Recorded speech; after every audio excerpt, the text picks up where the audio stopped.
Before we even open the door to Doc Holliday's last days, pause for a moment and imagine what the myth never described. Not the quick-draw legend, not the gambler's grin, but the thing everyone in the room would have smelled before they ever saw his face. Blood on the bedsheets, sweat soaking the mattress, the stench of decay curling from the blankets. This isn't the Doc Holliday of the saloon showdown. It's the Doc Holliday of the sickbed, his lungs dissolving, his body slick and shivering, coughing up blood in a hotel room that no one wanted to enter. Except maybe out of duty or pity. The legend has always skipped this part, as if it were too ugly, too real, too human for the storybook West. In every Hollywood version, Doc Holliday is a haunted, razor-sharp outlaw. Gambler, gunman, dandy, the deadliest dentist in the West. The archetype is clean. He glides through smoky gambling halls, pistol at his side, a half-smile flickering as he beats tuberculosis with wit and whiskey. He's the skeleton in a black frock coat, unkillable except by fate. Even his tuberculosis is just a background detail, a reason to cough dramatically into a silk handkerchief before outdrawing an enemy. In the popular imagination, Doc's final act is a gunfight, a wry joke, or a dignified collapse. The myth is careful never to mention the smell of his room, the soiled sheets, the humiliation of being unable to stand. But that myth is not what we're investigating. Our question isn't how many men Doc Holliday killed or how fast he could draw. Instead, we're opening the door to that Glenwood Springs hotel room in 1887 and asking, what did dying of tuberculosis actually do to his body, hour by hour? What did it mean to waste away in a rented bed, struggling to breathe, coughing until there was blood on the pillow and bile in the wash basin? What did it sound like, smell like, feel like for Doc and for anyone forced to witness it? This isn't a shootout. It's the slow, humiliating unraveling of the man inside the legend, down to what his final days forced everyone to confront, the reality of a body losing its last defenses. So what do the records actually say about that physical end? Did anyone, hotel staff, visitors, friends, or even enemies, leave behind descriptions of the suffering, the smell, the stains, the humiliation? Was there anyone willing to write down what the infamous Doc Holliday looked, sounded, or smelled like in those final weeks?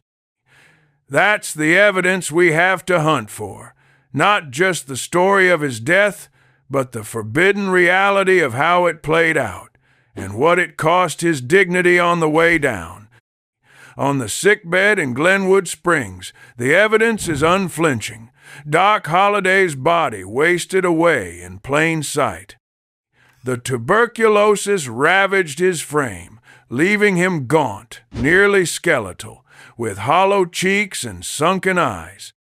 Witnesses and period biographies describe how he coughed relentlessly, deep, hacking spasms that racked his thin chest and echoed through the walls.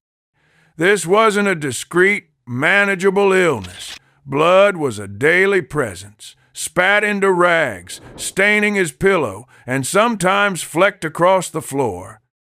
For a man once famed for his sharp looks and sharp tongue, the body that remained by late 1887 was barely recognizable as Doc Holliday at all. Every day, the sickness made itself known with new humiliations, blood, bile, and a cough that never quit. If you try to imagine the room itself, the horror is not subtle. Doc's bed was soaked nightly with sweat. Linens would have become heavy and sour with moisture, rarely changed, wicking the fever out of his body but trapping the odor of sickness.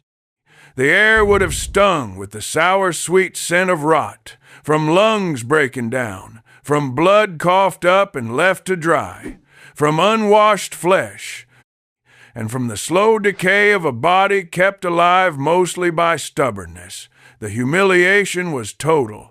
For a once dignified gambler and dentist, there was no escape from being helpless in his own filth and pain, dependent on others for basic care, his body betraying him in 100 small ways every hour. That misery was not just visible, but all-consuming. Typical cases of advanced TB at that time meant Doc endured relentless night sweats that drenched his clothing and sheets, high fevers that left him delirious, and a cough that tore at his lungs until blood and mucus came up together. Pain relief was crude and unreliable. Laudanum and whiskey might dull the edges some nights, but there was no true comfort.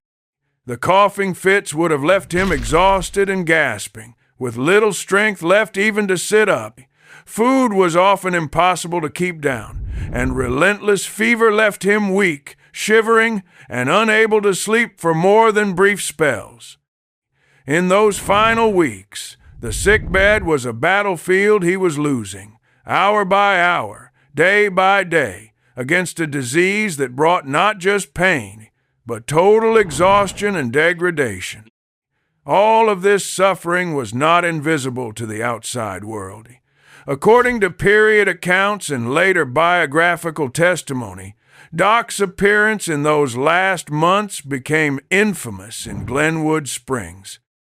He was so wasted, so pale and shrunken, that townspeople and hotel staff alike reportedly described him as a walking dead man. Visitors who saw him recalled the shock of his decline, how the notorious gunman was reduced to little more than a ghost, barely able to speak, his body and suffering impossible to ignore. The legend of Doc Holliday did not hide this reality. It was written on his body for all to see. And the fact that he lingered so long in such a state became part of the whispered story that followed him even after death. If you step back and look at the final stage of Doc Holliday's life, it's clear that the disease stripped him of all power over his body, his reputation, and even his story. The man who once inspired fear and kept danger at bay now had no means of defense. The coughing fits, physical wasting, and mounting weakness didn't just threaten his survival. They left him utterly exposed. No weapon, no reputation, no bravado could shield him from the humiliation of being watched, pitied, or avoided outright. In that last sick room, Doc wasn't the gunslinger anymore. He was just another patient, broken and dependent, unable to manage even basic dignity. Accounts from biographers and oral histories attribute to these final weeks a special kind of humiliation. Doc Holliday, who once prided himself on sharp dress and sharper wit, was now pitied by some, shunned by others. The sight of his gaunt figure, the ever-present smell of sickness, the blood on linens, these details left a deep impression on those around him. Big Nose Kate, the longtime companion who had seen him at his best and worst, found herself in the position of nurse, caretaker, and witness to his undoing.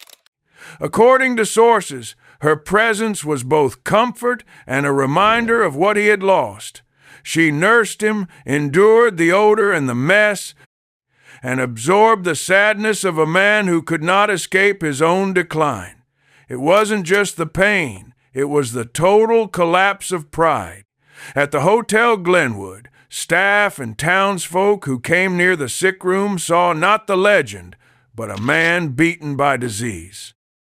Period memoirs and attributed claims describe how the notorious Holliday became a figure of both infamy and deep pity. The man who once captivated saloon crowds was now spoken of in hushed tones. His reputation as a deadly adversary seemed to dissolve the longer he lingered in a state of decay. To outsiders, he was no longer the swift, unpredictable force of the frontier. He was frail, incoherent, barely more than a rumor of the man he'd been. The myth of Doc Holliday didn't just erode, it appeared to melt away in real time, replaced by an image of helplessness few could have imagined. The final hours brought an even starker escalation. Based on what's likely for advanced tuberculosis deaths at the time, his struggle would have ended in exhaustion, shallow and labored breathing, and increasing confusion or incoherence. The last moments weren't marked by heroics or a stirring final word, but by the simple, brutal surrender of the body, the gasping, the rattling in the chest, until there was nothing left but silence.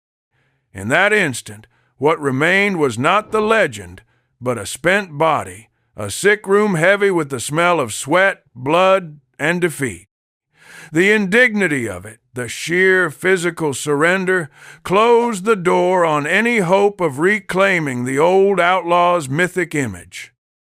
Looking back at the room where Doc Holliday died, it's clear, even with the missing first-hand testimony, that what survived those final days was not the trace of legend, but the overwhelming presence of bodily misery. This wasn't the slow fade-out of a romantic gunslinger. The reality is that Doc's decline erased whatever glamour or dignity he might have carried. In those last hours, he was a figure not just of suffering, but of public exposure, his starved frame and failing mind on display. The people around him, including staff and Kate, witnessed not a legendary outlaw's last stand, but the total collapse of the person behind the myth. The sensory assault, the smell, the sweat-soaked linens, the rasp of desperate breath became the memory that lingered, not stories of fearlessness or gunfights. In this way, Doc's deathbed didn't only end his life, it dissolved the fabric of his legend, leaving behind a cautionary spectacle of human frailty rather than any echo of outlaw glory. Fully reckoning with the end, the sensory and bodily horror was so complete and so at odds with any heroic narrative that most who witnessed it or heard about it did not want to remember it. There are no dramatic last words in the record, no defiant gesture finishing the story. Instead, what remains in the historical memory is the stark fact of a man reduced to his body's failure. The details that do reach us describe a death so degrading that it became nearly unspeakable for those who observed it. Holliday's reputation, once built on bravado, was overwritten by the scene in that hotel room, a famous name undone, not by enemies or gunfire, but by disease, humiliation, and isolation. It's not just that the legend didn't survive the ordeal. Few seemed willing to even try to resurrect it in the aftermath. What endures, then, isn't some cinematic image or Wild West myth, but the unavoidable truth that Doc Holliday's story was fundamentally redefined by his final suffering. The legend collapsed into the reality of what disease does to a body, a reputation, and a room full of witnesses. All those tales of daring and violence pale beside the sight and smell of a man who could no longer lift his head, whose identity was rewritten by sweat, blood, and the slow, public unraveling of dignity. The memory of Doc's end lives on not because it was grand, but because it forces us to confront what most legends try to hide, that the body has the last word. In the end, there's no fully separating the myth of Doc Holliday from the reality of his sickbed. The story's closing image is not a gunslinger riding into the sunset, but a human being, stripped of all pretense, conquered by the ordinary horrors of disease. The legend was not merely challenged by his final ordeal, it was overwritten by it. The truth, however much we crave a cinematic exit, is that Doc's last days force us to see the outlaw as he truly was, mortal, vulnerable, and ultimately undone not by his enemies, but by his own body. That is the reality that lingers long after the gun smoke clears.